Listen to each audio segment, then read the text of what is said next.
everybody, welcome back.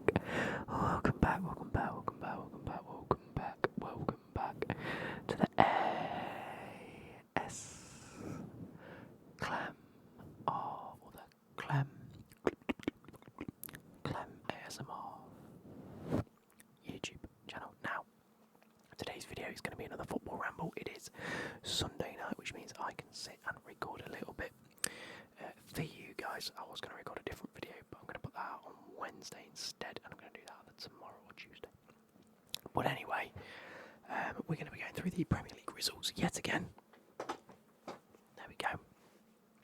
Going through the Premier League results from this weekend, discussing one or two of the games based on what I've watched and the highlights and things like that.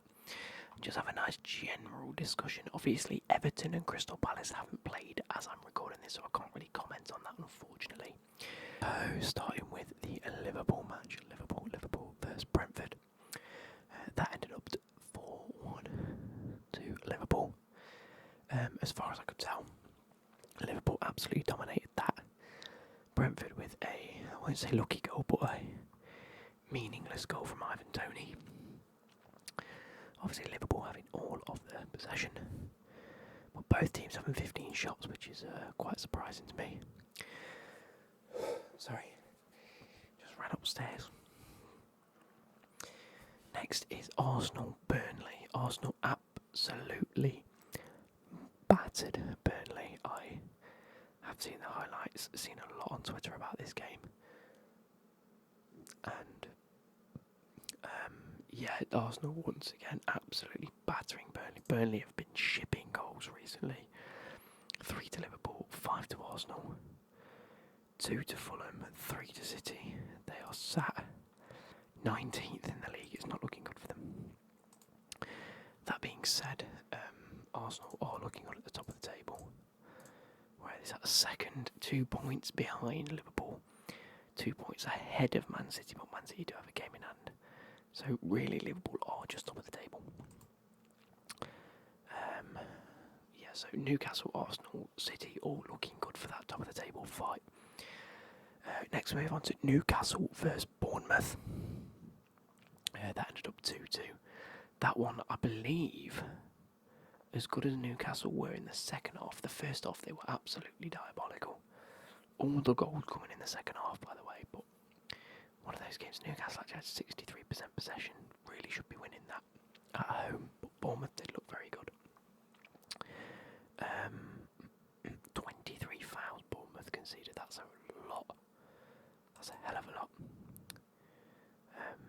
But yeah, so they drew 2-2 to Bournemouth, and then Aston Villa did beat Fulham 2-1. And another game where I saw the highlights. Ollie Watkins scored a brace yet again, looking like an absolute out-and-out star for Aston Villa. I do rate Ollie Watkins very highly. Next, we have the Forest game against West Ham. Now, West Ham in a bit of a rut at the minute. I wouldn't go as far as to say they're going to be playing terrible, but Calvin Phillips looks absolutely drastically terrible, doesn't he? He looks really, really bad. And you can see why Man City were happy to loan him out, but not looking good, bruv. Not looking good at all for West Ham. Gets red carded. And Forest, of course, 1-2-0. It is at home for Forest, so take that how you will. But a 2-0 win against West Ham, that we're down to 10 men. I'm taking that every day of the week. That's a fantastic result for Forest. You know, where does that put Forest now? Does that put them 15th? Forest table 15th, yes. So level on points with Crystal Palace, but again, Crystal Palace are yet to play. A game ahead of Luton, who, if they win it, they still stay a point ahead of them. Depending on how their points deduction goes, if they get one, we'll have to wait and see. But I'm hopeful for Forest that they can survive relegation under Nuno if we don't get a points deduction this season. Moving on, we have Wolves versus Tottenham, or Tottenham v Wolves at the Tottenham Stadium. What's it called? I don't know what the stadium's called. I don't know what the new stadium's called. Anyway, they actually lost 2-1, so Wolves won 2-1. Away from home, absolutely astounding victory for Wolves. Once again, another one of those where Tottenham really should have been playing better. They really should be playing better than they are. They had so much of the ball, but it was perfect counter-attacking football from Wolves. From the goals that I saw, absolutely astounding. João Gomez scored twice. Brilliant, absolutely brilliant for him. And then we get on to the game that I want to talk about, which is Man City versus Chelsea. Now, for me, I went into it thinking, as long as it's not more than 3-0, I think I'm going to be happy. And then the first half, we had arguably one of the best halves of football defensively, I think I've ever seen Chelsea do. We were at the City ground, so already away from home. Don't get me wrong, Man City absolutely dominated from the get-go. Man City piled on the pressure. They had 71% possession and 31 shots in total against Chelsea's 9 shots. However, I think Chelsea did absolutely phenomenally defensively for 60-70 minutes. Man City should have scored about 8 goals. Chelsea could have scored about 4. Personally, I think, Sterling missed a chance. I know Jackson missed a chance. I think Gallagher missed a chance at some point. Cole Palmer snatched at a chance. There could have been many a goal in that game, but Chelsea played, everyone in Chelsea team played their role very, very well. Caicedo, that whole midfield battled very well. Gallagher, Enzo, Caicedo battled really well. Disasi had the absolute game of his life. Absolutely phenomenal performance from him. And once again, I'm singing Malo Gusto's praises. One of the best players on the pitch. Now, it's getting to the point, and I don't mean this lightly, I'm struggling to see how Reece James gets back into this squad when it's fit. That's a bold statement. But I don't think we should be taking Malo Gusto out anytime soon. Whether that's Reece James dropping to a different type of role, or whether if offers come in for Reece James that I think, fair play, you can't knock them numbers, I say we take it.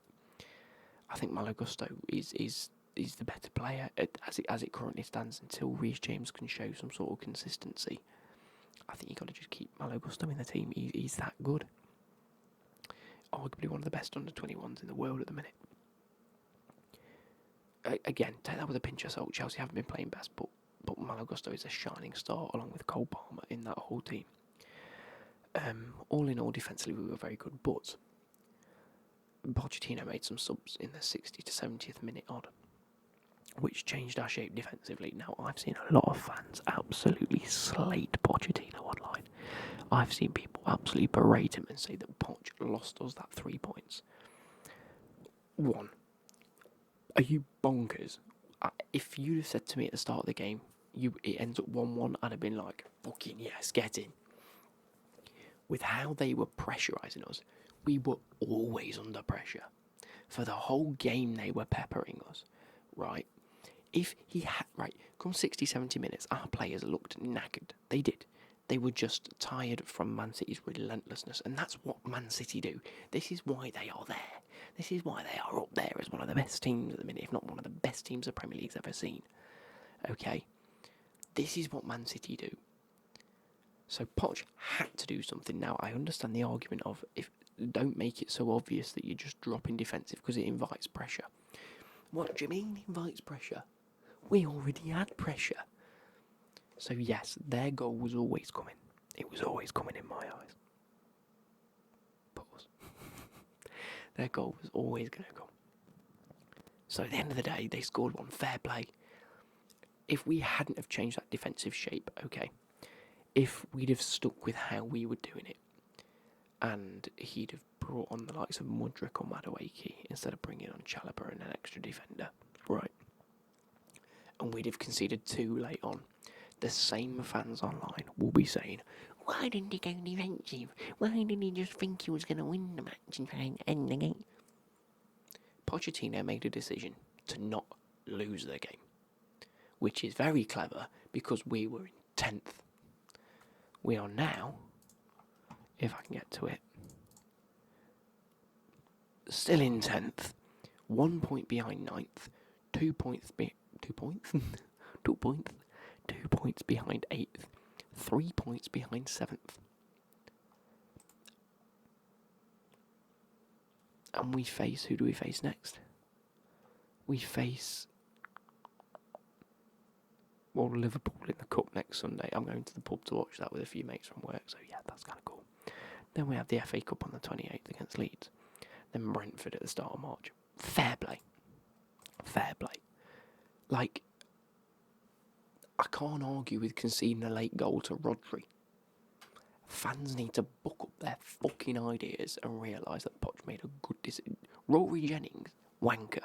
I quite like him usually, but he's going on about Poch again. He'd be the same guy complaining if we'd have not made a defensive sub. It winds me the fuck up. It ended up 1-1 to Man City.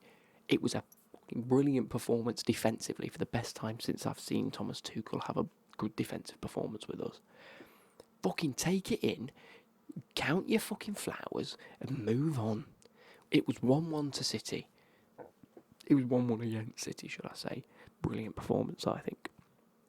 Moving on, we have Brighton versus Sheffield, and I actually sat at my dad's today and watched this.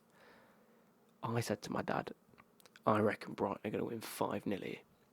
Brighton, away from home, won 5-0. We're going to start off with Mason Holgate.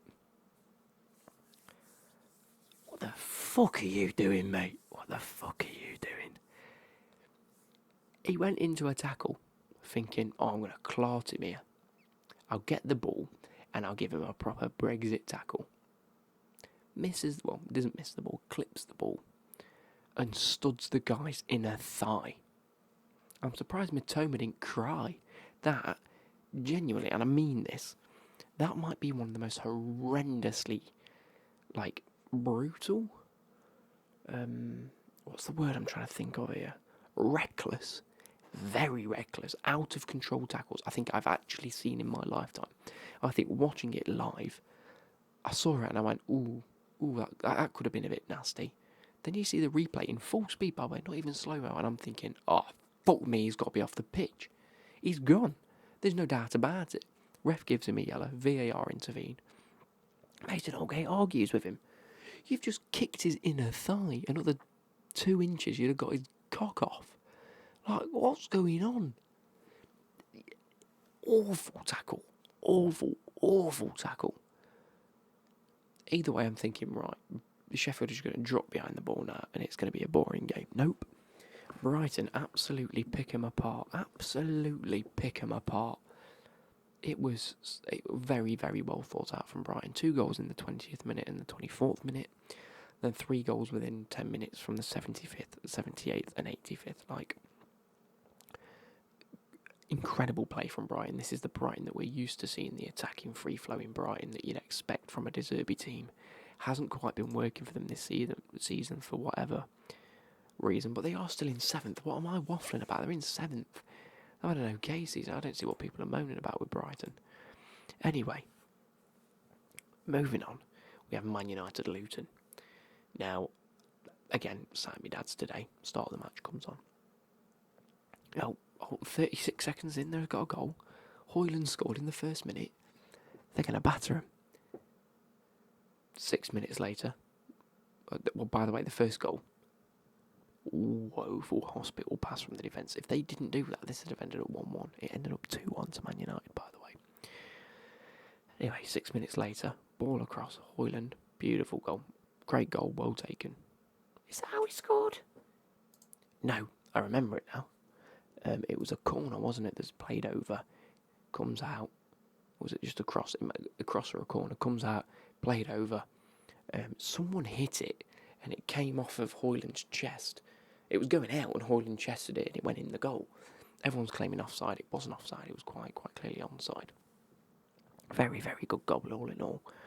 And then a couple of minutes later, Carlton Morris scored for Luton. Ball's whipped over. He's headed it in.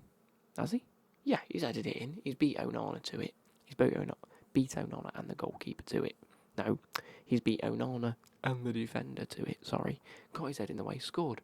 And I was like, bloody hell, this is ramping up a bit. Anyway, the game's quite fiery. The game's quite open. The one thing I'll say about Man United is I will agree with something that Bruno Fernandes said a couple of weeks ago. When Man United go 1 or 2 goals up very early on, they play very well at the start. They go a couple of goals up, then all tactics go out the window. Everyone wants a goal. The likes of Rashford and Garnacho just seem to pick up the ball, run at players. Pass, bang! Oh, sorry, bang! Oh, sorry, I've had another shot. What's going on? And Bruno, calm down. And it happened again. They were 2-1 up, and people just snatching at chances.